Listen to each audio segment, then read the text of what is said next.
All right, let's dive into something that trips up almost everyone learning Italian, the difference between tu and lei. Nailing this is one of the biggest keys to sounding not just natural, but also, and this is the important part, respectful. So, let me ask you a question, and be honest. Are you possibly making this one super common mistake in Italian without even knowing it? It's a really easy trap to fall into, and it all boils down to that tiny but powerful word, you.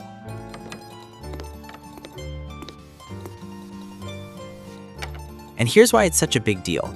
Using the wrong you can, well, make you sound kind of rude.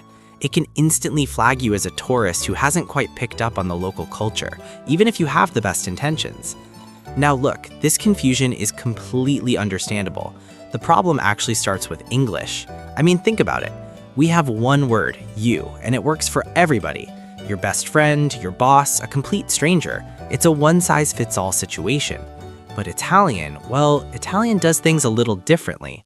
That's because Italian doesn't have just one you. It has two main forms that people switch between all the time, depending on who they're talking to. So let's meet tu and lei. Okay, on the surface, this is super straightforward. Tu is your informal, casual you. Think friends and family. Lei is your formal, respectful you. And figuring out the line between these, well, that's the whole game. So this is the big question, right? Who gets which you? How do you decide when to be casual and when to be formal? The good news is there are some pretty clear rules of respect to follow, and this breaks it down perfectly.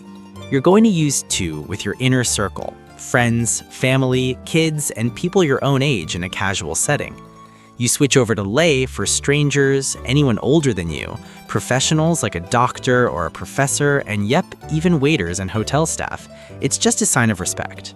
So what does this actually look like in a real sentence? Because this isn't just about swapping one word for another.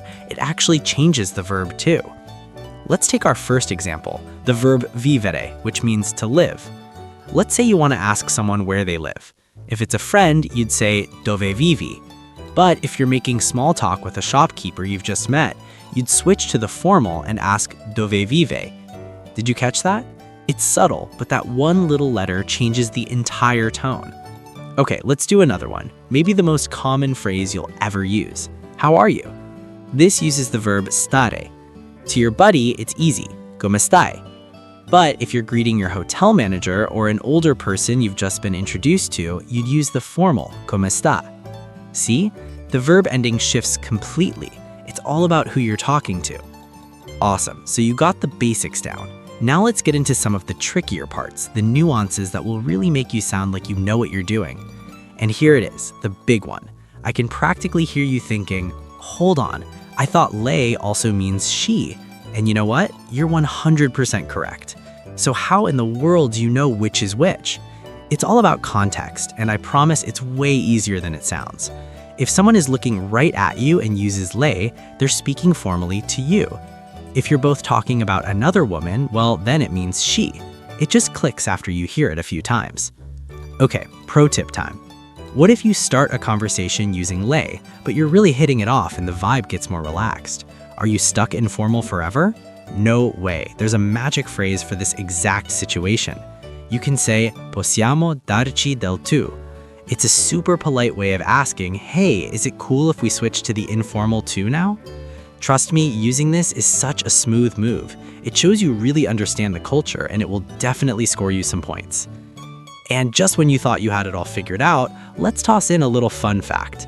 Believe it or not, there's actually another formal you, that kind of a historical leftover you might still hear, and that word is voi. Now today, 99% of the time, voi just means you all, as in a group of people. But way back when, it was also used as the formal you for a single person, just like how we use lei now. Yeah, this was the standard back in the 1800s. In most of Italy today, it sounds pretty old-fashioned, but you might still hear it from some older folks, or especially if you travel to southern Italy, like in Naples. Some Italian-American families use it too.